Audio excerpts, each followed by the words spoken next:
কালকে খুব সকাল সকাল উঠে বেরিয়ে পড়েছিলাম রেসিডেন্স পারমিট আনতে। এই জিনিসটার জন্যই আমাদের আগের সপ্তাহে নেদারল্যান্ড যাওয়া হয়। আমাদের ওখানে 8:10 অ্যাপয়েন্টমেন্ট ছিল আর আমরা 6:30 নাগাদ বাড়ির থেকে বেরিয়ে পড়েছিলাম। পুরো মেঘলা ওয়েদার।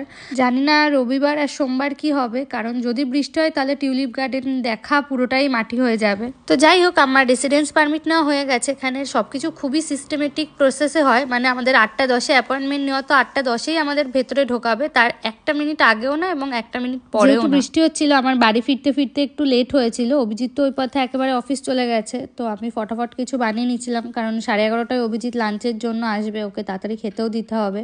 তো আমি বেশি কিছু বানাইনি, একটু ডাল বানিয়েছিলাম, ব্রকলি ভাজা করেছিলাম আর একটু ডিমের ভুজিয়া করেছিলাম। আর এখন যে লঙ্কাগুলো দিয়ে রান্না করতে দেখছো, সেই লঙ্কাগুলো আমরা বোম্বাই লঙ্কা ভেবে দোকান থেকে এনেছি, বাট বাড়িতে এসে দেখি ওগুলো অ্যাকচুয়ালি ঘিয়ে লঙ্কা, মানে রান্নাতে দেওয়ার পরে বুঝেছি। খুব সাধারণভাবে মুসুরির ডাল বানিয়েছিলাম, কিন্তু এই লঙ্কাগুলোর জন্য এত সুন্দর স্মেল এসেছে।